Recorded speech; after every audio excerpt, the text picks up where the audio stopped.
الحمد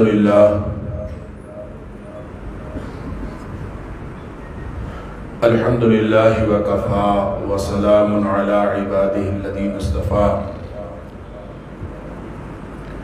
أشهد أن لا إله إلا الله وحده لا شريك له وأشهد أن محمدا عبده ورسوله صلى الله عليه وآله وسلم اللهم صل على محمد وعلى آل محمد كما صليت على إبراهيم وعلى آل إبراهيم إنك حميد مجيد اللهم بارك على محمد وعلى آل محمد كما باركت على إبراهيم وعلى آل إبراهيم إنك حميد مجيد أما بعد فأعوذ بالله السميع العليم من الشيطان الرجيم من همزه ونفخه ونفثه بسم الله الرحمن الرحيم واعبدوا الله ولا تشركوا به شيئا وبالوالدين إحسانا وبذي القربى واليتامى والمساكين والجار ذي القربى والجار الجنب والصاحب بالجنب وابن السبيل وما ملكت أيمانكم إن الله لا يحب من كان مختالا فخورا.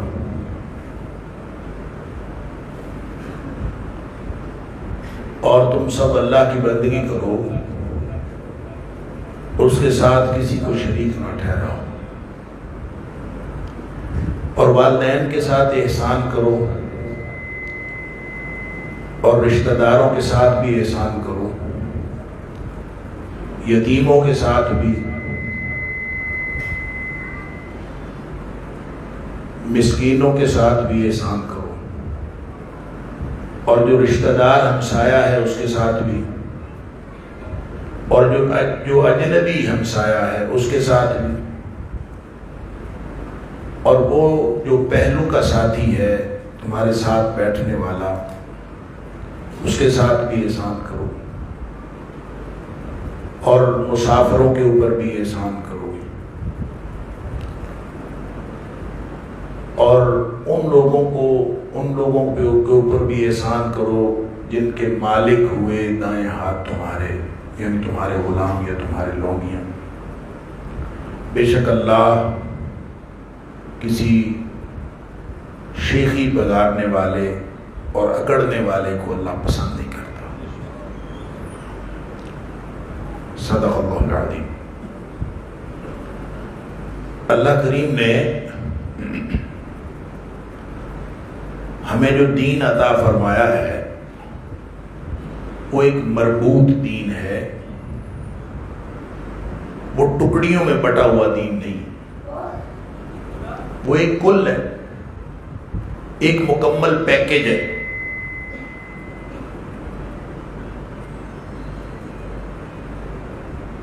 جس کے پورے کو یا لے لینا ہے یا پورے کا پورا چھوڑ دینا ہے۔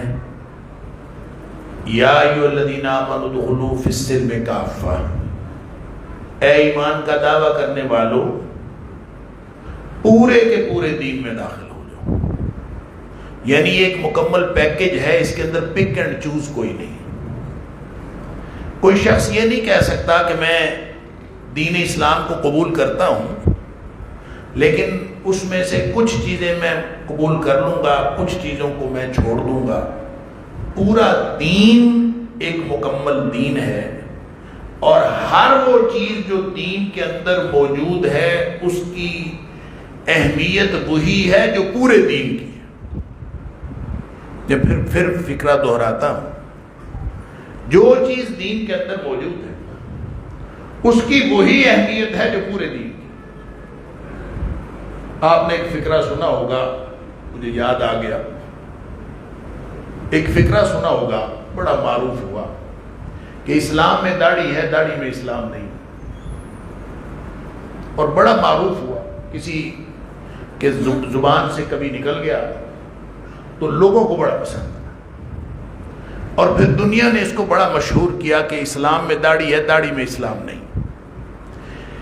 یہ فکرہ بالکل غلط ہے، اس لیے کہ اگر اسلام میں داڑھی ہے تو داڑھی میں اسلام ہے، جو چیز اسلام میں ہے اسی کے اندر اسلام ہے.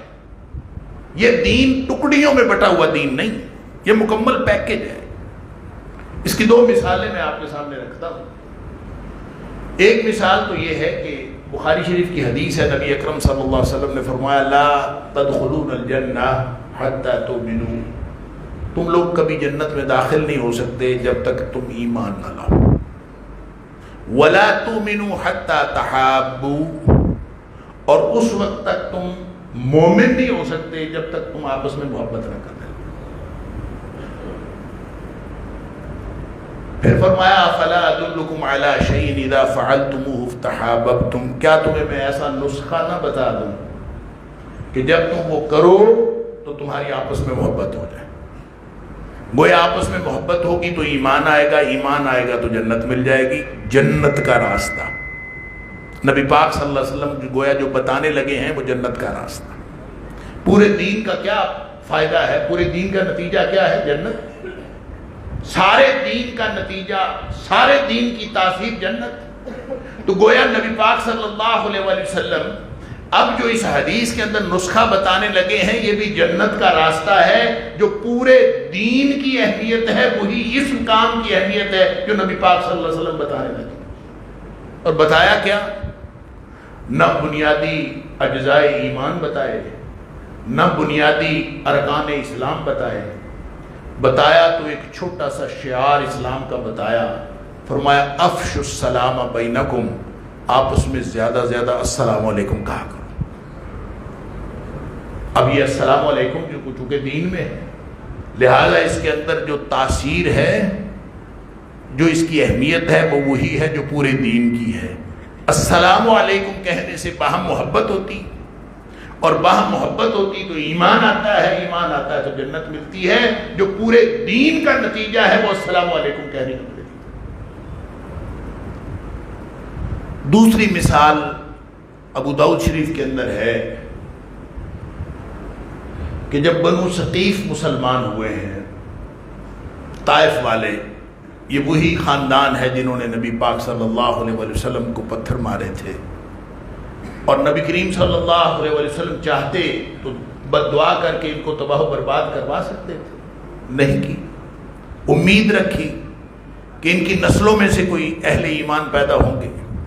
تو نسلوں میں سے اہل ایمان کیا پیدا ہونے تھے؟ نبی پاک صلی اللہ علیہ وسلم کی حیات طیبہ میں ہی یہ لوگ مسلمان ہو کے آ گئے اور نبی پاک صلی اللہ علیہ وسلم کی خدمت میں حاضر ہو گئے. لیکن تھے بڑے اڑیل اور سخت گیر قسم کے لوگ، عجیب و غریب طبیعت کے لوگ تھے. انہوں نے آ کے نبی پاک صلی اللہ علیہ وسلم سے کچھ رعایتیں مانگی.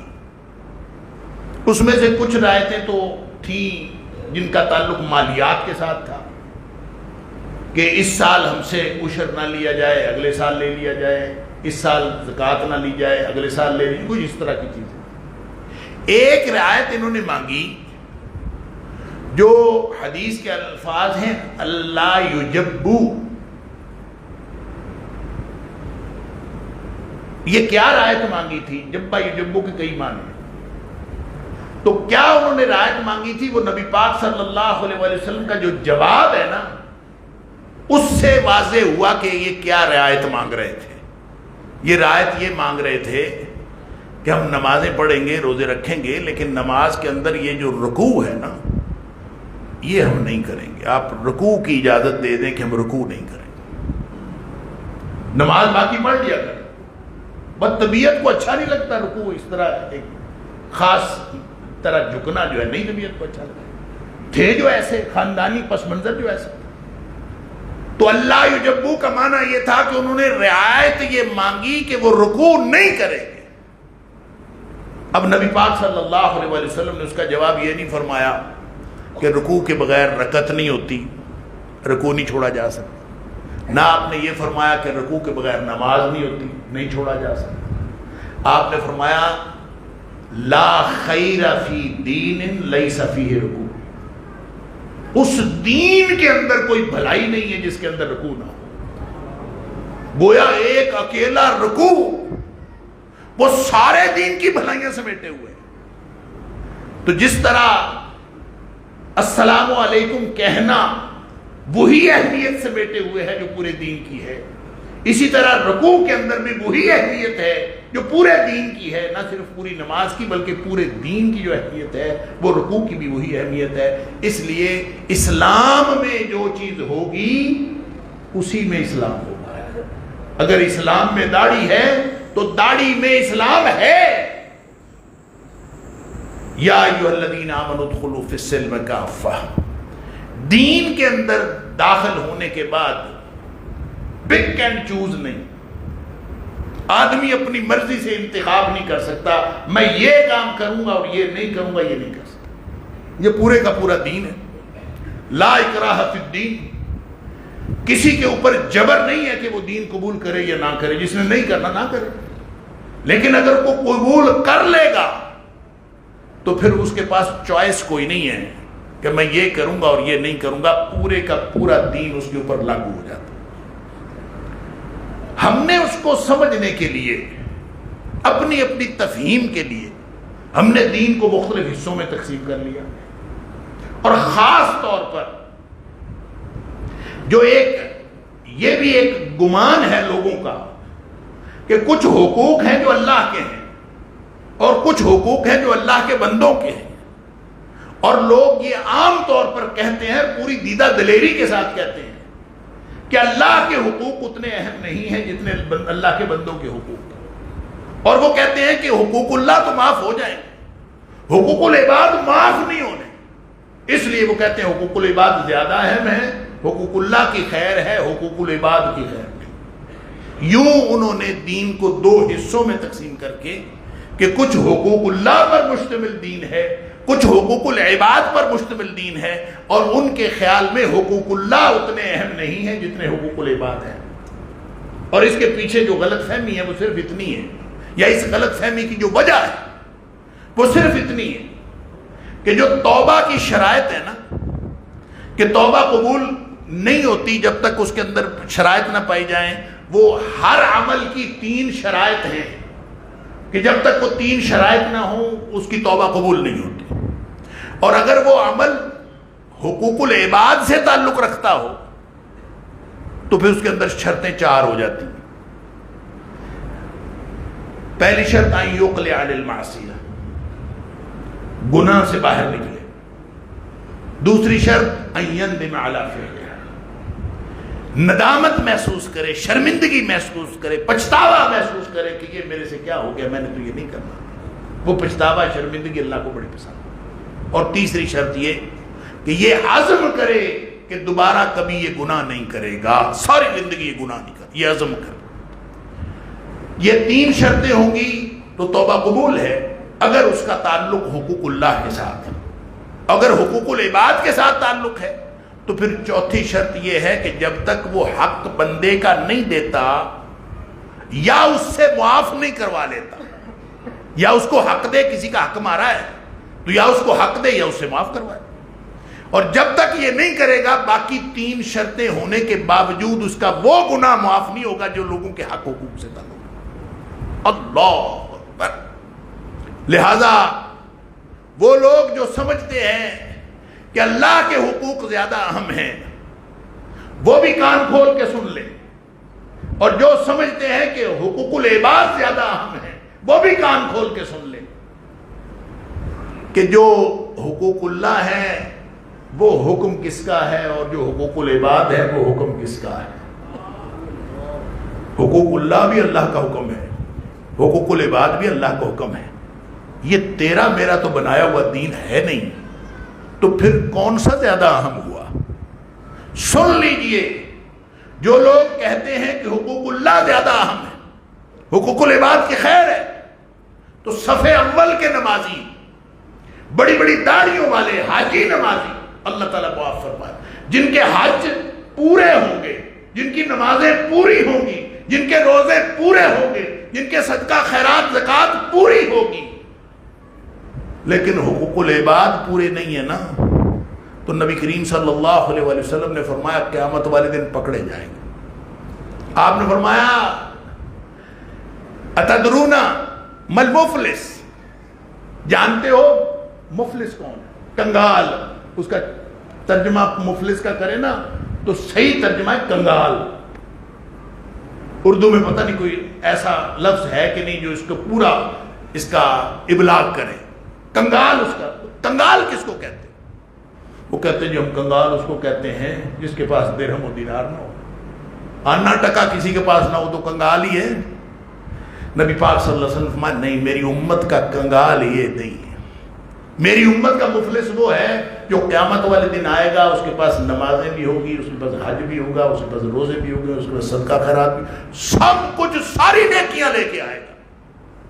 لیکن حال یہ ہوگا کہ کسی کو مارا ہوگا، کسی کو گالی دی ہوگی، کسی کا حق کھایا ہوگا، اللہ اکبر، کسی کا خون بہایا ہوگا. وہ سارے جن کا حق حقوق وہ سارے ارد گرد کھڑے ہوں گے. وہ جتنے مرضی بڑے گناہگار ہوں، حق تو حق ہے، وہ لینے کے لیے ارد گرد کھڑے ہوں گے.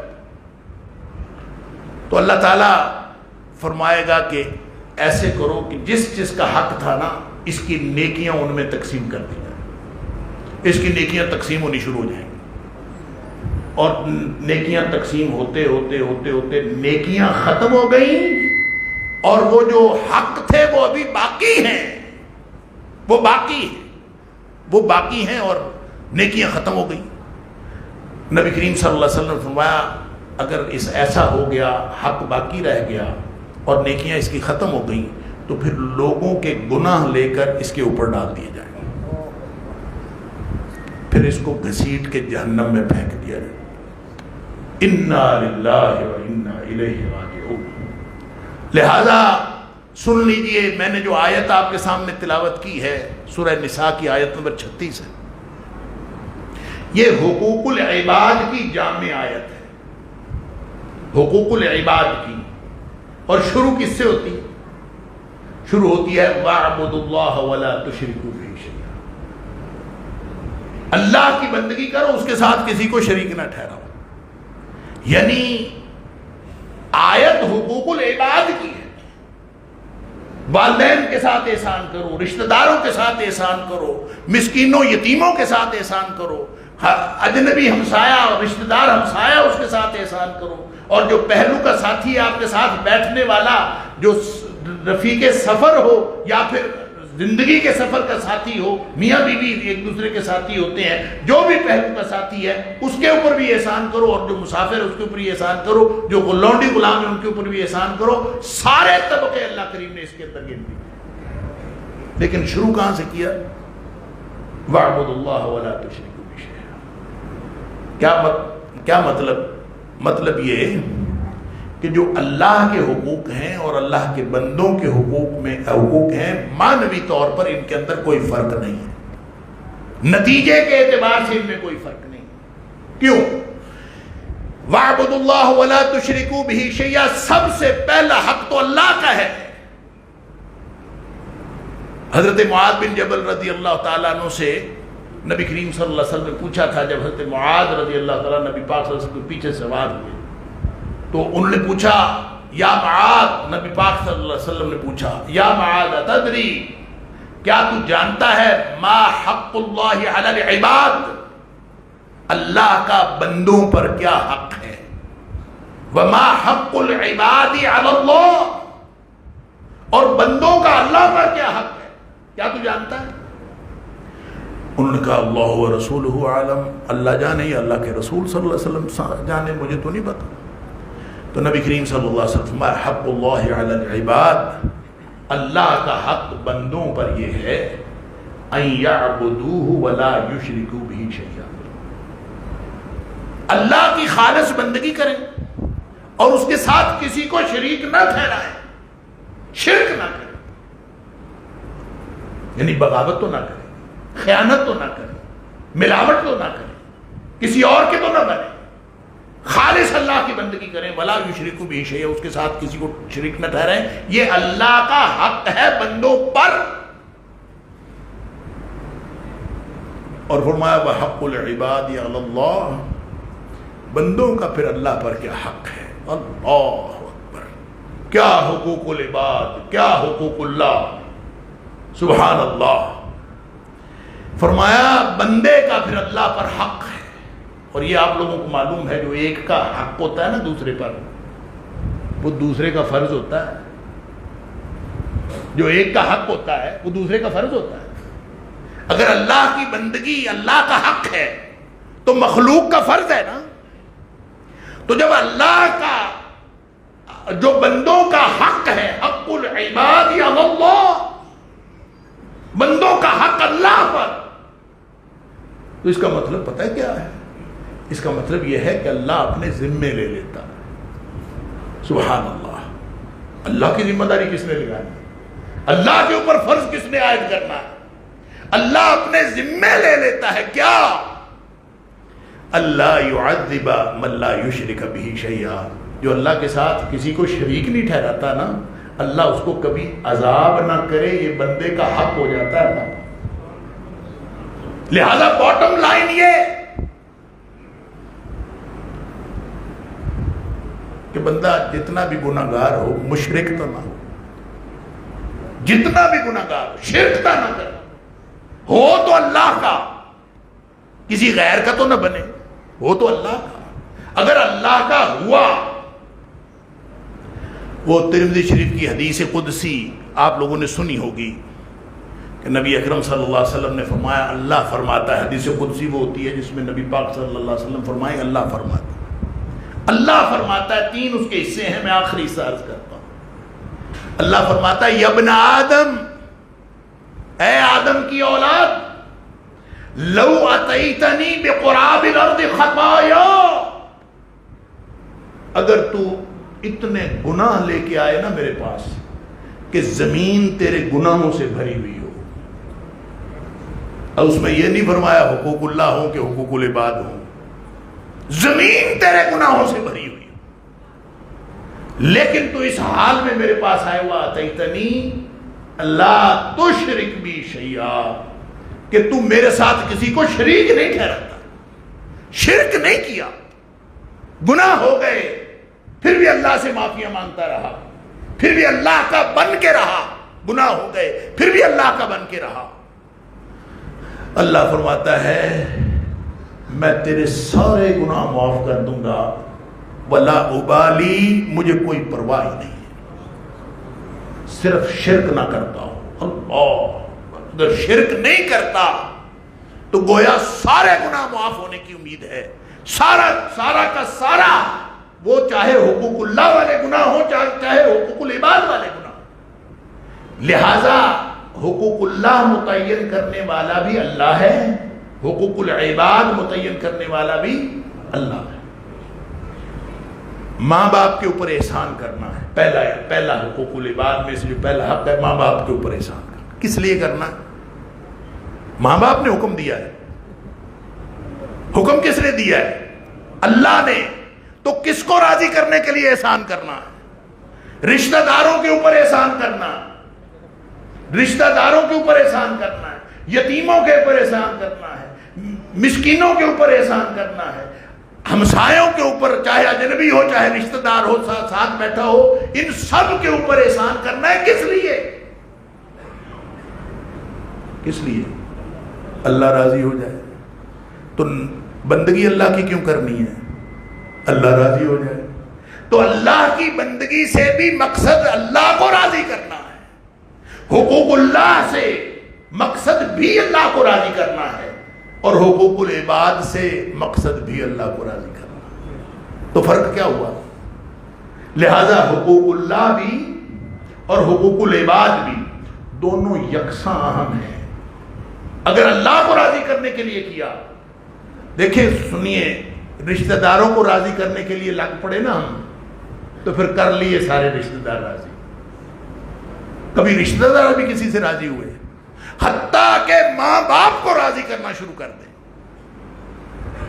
تو ماں باپ بھی کوئی نہیں راضی ہوتے. سارے ماں باپ کب راضی ہوتے؟ اللہ. یہ تو اللہ ہے. میرے ایک کزن ہیں، وہ کہا کرتے ہیں، ان کے 6 بیٹے ہیں، وہ کہتے ہیں میرے باپ کے ہاتھ میں بھی ہوتا نا، میرے باپ کے ہاتھ میں بھی اولاد دینا ہوتا، اس نے مجھے 6 بیٹے نہیں دے دیتے. یہ اللہ کے ہاتھ میں ہے تو اس نے دے دیے. باپ کے ہاتھ میں بھی ہو تو باپ دینے میں اتنی سخاوت نہیں دکھاتا کہ ایک کو 6 ہی بیٹے دے دے. اللہ اکبر. لہذا حقوق العباد ہوں یا حقوق اللہ ہوں، تعین کس نے فرمایا ہے؟ اللہ نے. ان کو حقوق العباد کہتے ہی اس لیے ہیں. کیا کہتے ہیں اس کو؟ حقوق العباد. ایک اور غلط فہمی سن لیجئے. ہمیں کوئی کہے نا کہ یہ جو مغرب ہے یہ بنیادی انسانی حقوق کا بہت نعرہ لگاتا ہے اور ہیومن رائٹس کی بڑی بات ہوتی ہے، تو ہم بڑے دھڑلے سے اس کو کہتے ہیں کہ تم تو بنیادی انسانی حقوق کی بات آج کرتے ہو. اسلام نے تو 1400 سال پہلے بنیادی انسانی حقوق کی بات کر دی تھی. ہم یہ بات بڑے دھڑلے سے کہتے ہیں. فرق سمجھ لیجئے. وہ بنیادی انسانی حقوق ہیں، یہ حقوق العباد ہیں. حقوق العباد کا تعلق ہے عبد اور معبود کے تعلق کے ساتھ. یہ بندوں کے حقوق معبود نے طے کیے ہیں، یہ الہامی ہیں، یہ اللہ نے نازل کیے ہیں. لہذا حقوق العباد وہ حقوق ہیں جو اللہ کے بندوں کے حقوق اللہ نے طے کیے ہیں. اور جو بنیادی انسانی حقوق ہیں، آپ کو پتہ ہے کہ بائبل میں بھی مین کائنڈ ہوتا تھا. مین کائنڈ تو ابھی 200 سال 250 سال پہلے کی بات ہے کہ مین کائنڈ کو چینج کر کے ہیومن کائنڈ کر دیا گیا. کیوں؟ اس لیے ہیومن کائنڈ کیا گیا کہ مین کائنڈ کا جو بائبل کا تصور ہے وہ عبد اور معبود کے تصور کے ساتھ منسلک ہے. اور جب ہیومن رائٹس کہنے ہیں اور ہیومن کائنڈ کہنا ہے، ہیومن ایک ایسا انسان ہے جس کے اوپر کوئی پابندی نہیں، جس کے اوپر کسی قسم کی پابندی لگائی جا سکتی ہی نہیں. ہیومن ایک ایسی چیز ہے جو خود سوچ سکتا ہے، اس کے پاس ذہن ہے، اس کے پاس اس سوچ کو عملی جامہ پہنانے کی قوت موجود ہے. لہذا اس کے پاس سارے حقوق موجود ہیں. آزادی اس کا حق ہے، رواداری اس کا حق ہے، مساوات اس کا حق ہے، ترقی اس کا حق ہے. لہذا یہ بنیادی انسانی حقوق ہیں اور اس میں آزادی کی حد کوئی نہیں ہے. یہ جو بنیادی انسانی حقوق ہیں نا، اس میں کوئی باپ اور کوئی بیٹا یہ سب ایک جیسے ہیں، یہ برابر ہیں. اور جو حقوق العباد ہیں وہ اللہ نے متعین کیے ہیں. اس میں جو حق باپ کا ہے وہ بیٹے کا نہیں، جو بیٹے کا ہے وہ باپ کا نہیں، جو ماں کا ہے سبحان اللہ. من احق بحسن صحابتی یا رسول اللہ صلی اللہ علیہ وسلم. اللہ کے رسول سب سے زیادہ حسن سلوک کا حقدار کون ہے؟ فرمایا تھا تیری ماں امو. ثم من، پھر فرمایا تیری ماں. ثم من، تیری ماں. 3 دفعہ فرمایا تیری ماں حسن سلوک کی زیادہ حقدار ہے. تو باپ سارے مل کے جلوس نکالنا شروع کر دیں نا، سٹرائک کر دیں، ایجیٹیشن شروع کر دیں کہ ہمارا حق کدھر گیا؟ ہم اچھے بھلے گھر کے سربراہ ہیں، ہمارا حق کدھر گیا؟ 3 حق ماں کے، 4تھا حق جا کے باپ کا. اللہ اکبر. تو یہ تعین کرنے والا کون ہے؟ یہ اللہ تعین کرنے والا. اس کی بنیاد حقوق العباد کی بنیاد، حقوق العباد اللہ نے متعین کیے ہیں، بنیادی انسانی حقوق انسانوں نے متعین کیے. حقوق العباد کا بنیادی فلسفہ اور بنیادی اصول عدل ہے. حقوق العباد کا بنیادی اصول عدل ہے، اور عدل کا مطلب ہوتا ہے جس کا جتنا حق بنتا ہے اس کو دے دے. تو کسی موقع پر ماں کے 3 حق بن گئے، باپ کا 1 بنا. کسی موقع پر باپ کے سارے ہی حق باپ کا ہو سکتا ہے، کسی موقع پر برابر ہو سکتا ہے، کسی موقع پر 80% اور 20% ہو سکتا ہے، کسی موقع پر سارے کا سارا ہو سکتا ہے. یہ اسلام کے جو حقوق العباد ہیں یہ سارے کے سارے عدل کے اصول پر متعین کیے گئے ہیں، اور یہ اللہ کی طرف سے نبی پاک صلی اللہ علیہ وسلم نے متعین کیے ہیں، یا اللہ نے قرآن میں متعین، اور ان کا بنیادی اصول عدل ہے.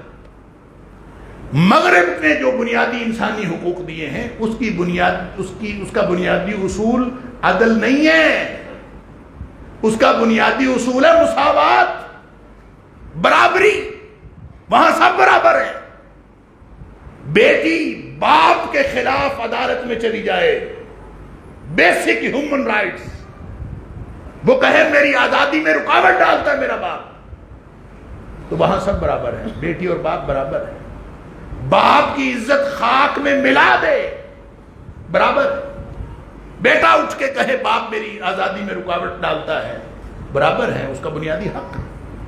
مساوات، مساوات کا مطلب یہ ہوتا ہے کہ دنیا کا کوئی مقدمہ ہو، کسی بھی نوعیت کا مقدمہ ہو، آدھا آدھا کر کے دے دیا جائے۔ روٹی کا جھگڑا ہو، روٹی چاہے کسی ایک کی ہو، جھگڑا پڑ جائے تو آدھی آدھی روٹی کرو، آدھی اس کو دے دو، آدھی اس کو دے دو۔ کس کی ہے اس کو چھوڑو۔ جو کمزور جج ہوتا ہے نا، آپ عدالت میں مقدمہ کرتے ہیں، جو کمزور جج ہوتا ہے نا، جو فیصلہ کر نہیں سکتا، پرے پنچایت میں بھی دیکھ لیں، جو کمزور فیصلہ کرنے والا ہوتا ہے نا، وہ کہتا ہے چلو یار آدھا آدھا کر لو، مطلب چھوڑیں، جھگڑا چھوڑیں، آدھا آدھا کر۔ کمزور جج ہمیشہ آدھا آدھا کر کے مساوات پر مبنی فیصلہ کرے گا تاکہ کسی کو کوئی پریشانی نہ ہو، سارے برابر ہو جائیں، چھوڑیں کس کا حق بنتا ہے کس کا نہیں بنتا، برابر کر دیں۔ مغرب، یاد رکھو، مغرب ایک کمزور جج ہے جس نے انسانوں کے حقوق متعین کرنے کے لیے برابری کا اصول دے دیا۔ اب اس برابری سے کیا کیا مفاسد پڑتے ہیں اور کیا کیا کچھ ان بنیادی انسانی حقوق کی وجہ سے کیا کیا انسانوں کے جو طبقے پیدا ہوئے ہیں اور کیا کیا انسانوں کے اندر بگاڑ پیدا ہوا ہے، یہ ایک لمبی کہانی ہے، لیکن سمجھ لیجئے کہ بنیادی انسانی حقوق کوئی اور بلا ہے، حقوق العباد کوئی اور چیز۔ ہم سمجھتے ہیں شاید یہ وہی حقوق العباد ہیں کہ بنیادی انسانی حقوق کی بات ہوتی ہے، ہم کہتے ہیں جو اسلام نے تو 1400 سال پہلے دے دیا تھا۔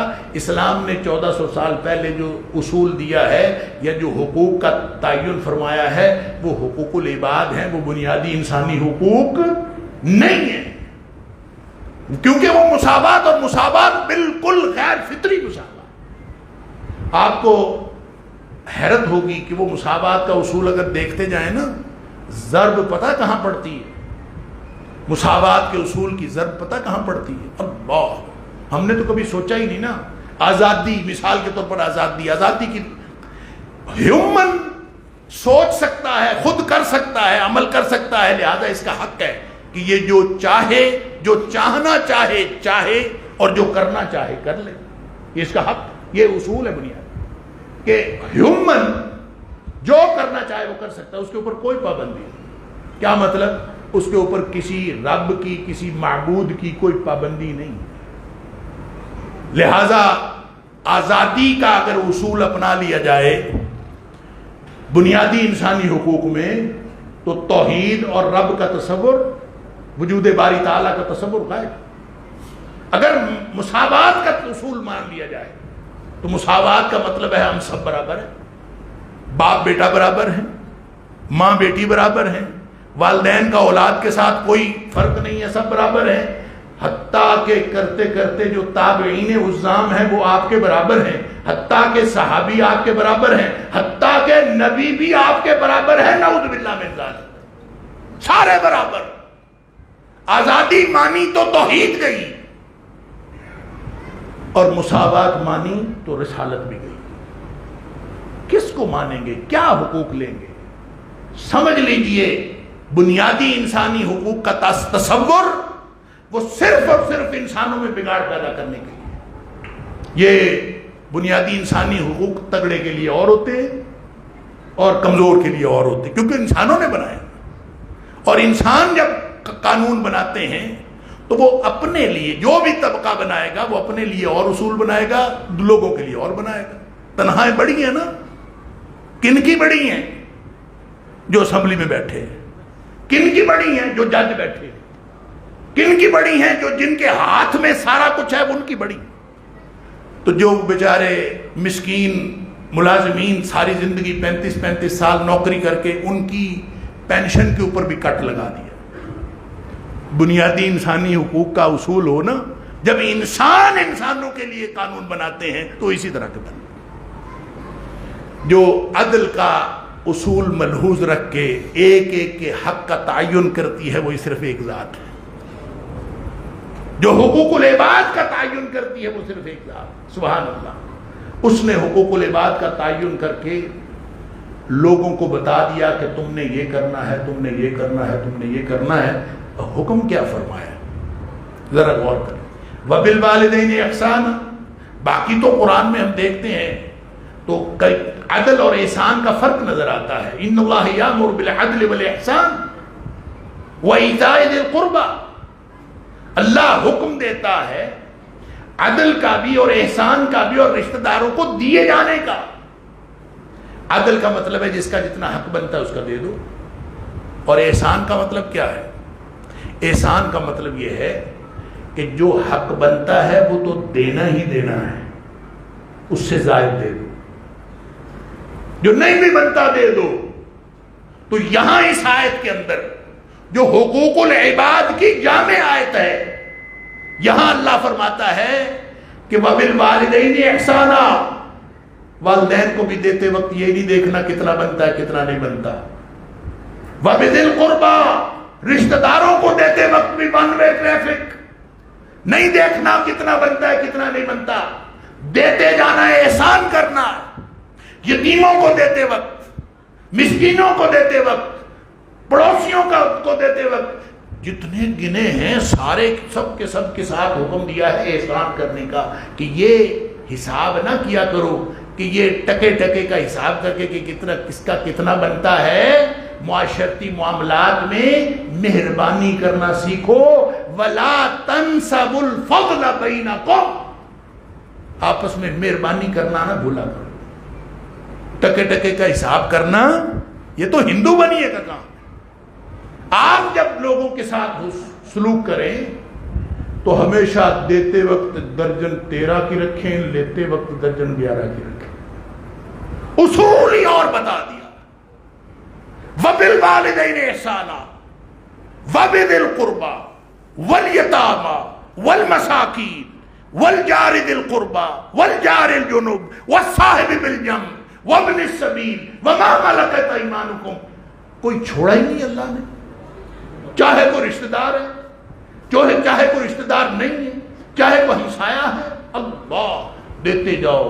فرمایا نبی پاک صلی اللہ علیہ وسلم فرماتے ہیں جی ہم جو ہمسایہ ہے نا، اللہ اکبر، ما زال جبریل یوصینی بالجاری، کہ فرمایا کہ یہ جو جبریل ہے نا ہمسائے کے بارے میں تو اتنا مجھے کہا، جب آتا تھا تاکید کرتا تھا ہمسائے کے حقوق، ہمسائے کے حقوق، ہمسائے۔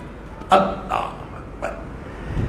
نبی پاک صلی اللہ علیہ وسلم فرماتے ہیں حتی ظننت انہ سیورثہ، مجھے یہ گمان ہونے لگا کہ اگلی دفعہ جب اس نے آنا ہے نا اس نے کہنا ہے کہ ہمسایہ وراثت میں بھی حقدار ہوتا ہے، اتنا مجھے کہا۔ اللہ، تو کیا کرنا ہے اس کو اس کے حق کا تعین نہیں کرنا، وہ عدل ہوتا ہے، حق کا تعین عدل ہوتا ہے، حق کا تعین نہیں کرنا، احسان کرنا ہے، اور احسان عدل سے ایک سٹیپ بڑھ کر ہے۔ کیا ہے علماء کرام؟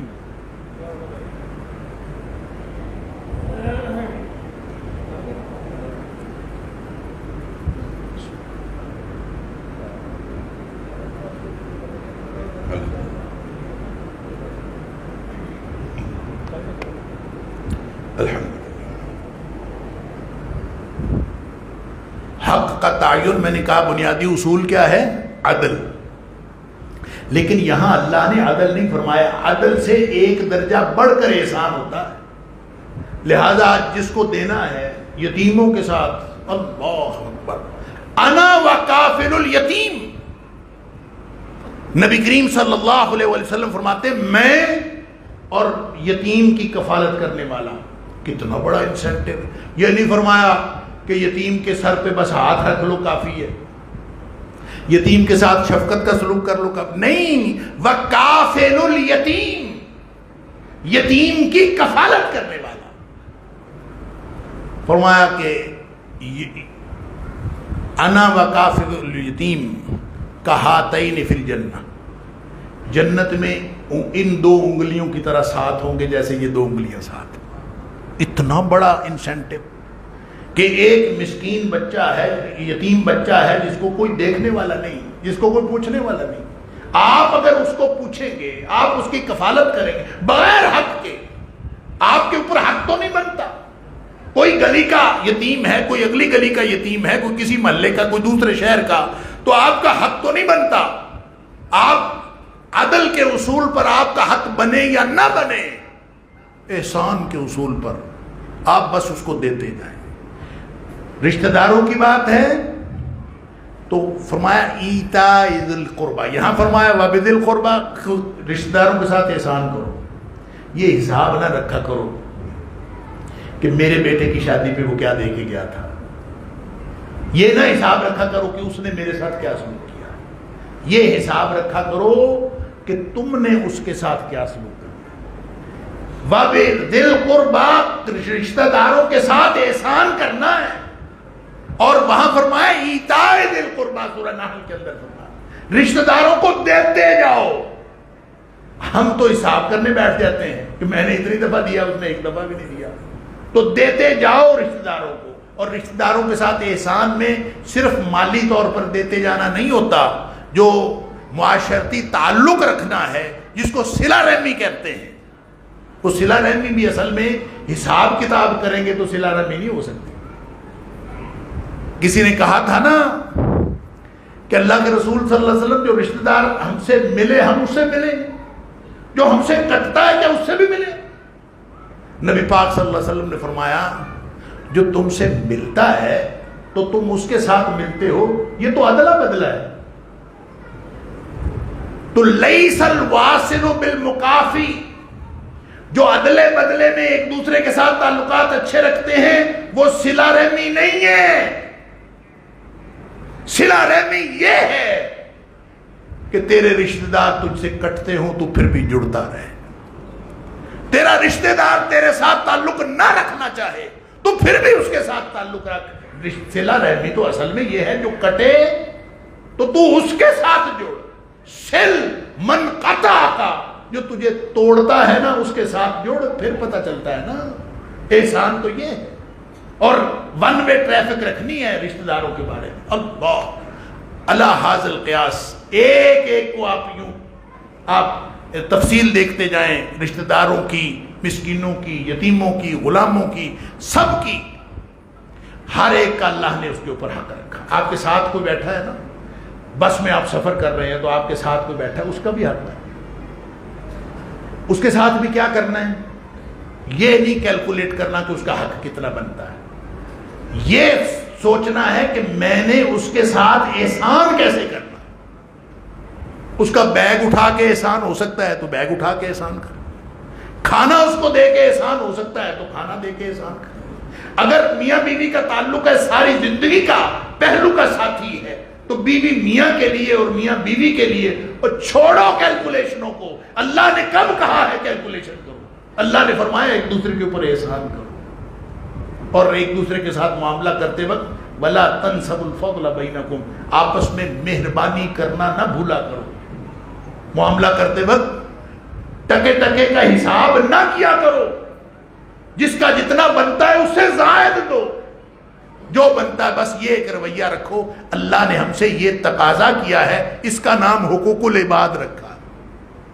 اور جب ہم حقوق العباد کی یوں پاسداری کریں گے نا تو پھر ماں باپ راضی ہوں چاہے نہ ہوں اللہ راضی ہو جائے. رشتہ دار راضی ہوں چاہے نہ ہوں اللہ راضی ہو جائے.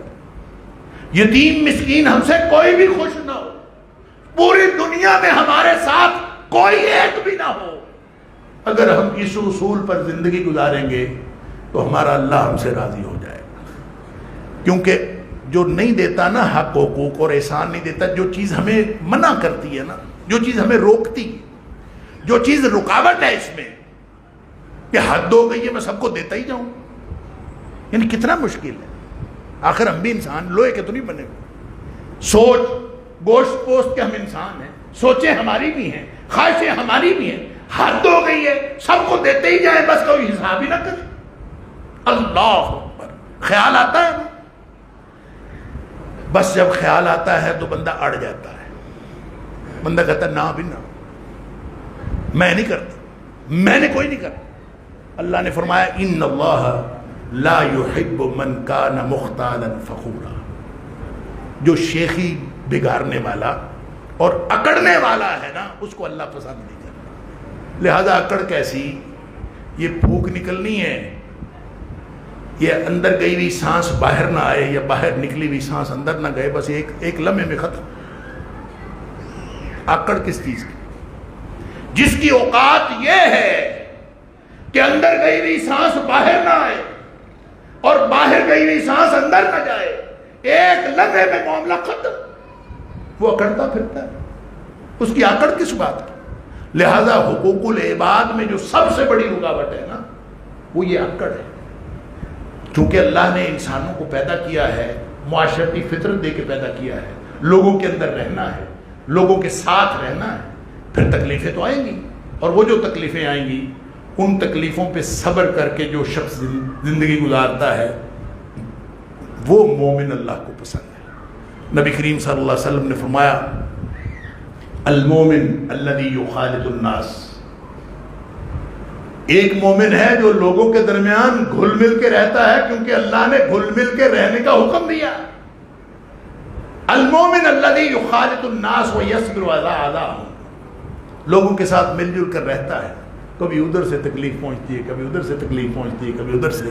وَيَصْبِرُ عَلَىٰ أَذَاهُمْ. ہر طرف سے جتنی مرضی تکلیفیں پہنچتی ہیں سب پہ صبر کرتا ہے. نبی کریم صلی اللہ علیہ وسلم فرمایا خَيْرٌ مِّنَ الْمُؤْمِنِ الَّذِي لَا يُخَالِطُ النَّاسَ وَلَا يَصْبِرُ عَلَىٰ أَذَاهُمْ. اس مومن سے کہیں بہتر ہے جو جتنی مرضی عبادتیں کر رہا ہو, چاہے تہجد گزار ہو, چاہے اکیلا بیٹھ کے کسی غار میں, کسی کمرے میں, کسی گھر میں وہ ساری زندگی تہجدیں پڑھتا رہے اور نیکیاں کرتا رہے اور سجدے میں پڑا رہے. نبی پاک صلی اللہ علیہ وسلم نے فرمایا جو لوگوں میں رہتے ہوئے لوگوں کی دی ہوئی تکلیفوں پر صبر کرتا ہے نا, یہ مومن بہتر ہے, چاہے وہ جتنا مرضی بڑا مومن.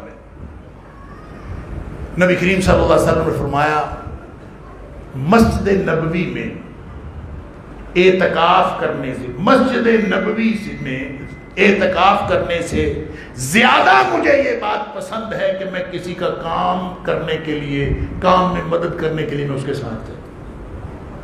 مسجد نبوی میں اعتکاف سے زیادہ پسند. اللہ, یہ کوئی چھوٹی بات کہ آپ اپنے آپ کو لوگوں کے لیے وقف کر دیں, اور آپ ہر وقت یہ لوگوں کے لیے وقف کرنا ہے, کسی نے راضی نہیں ہونا, پلے باندھ لے بات. آپ کا خیال ہو کہ میں راضی کر لوں گا لوگوں کو, کبھی کسی نے راضی نہیں ہونا.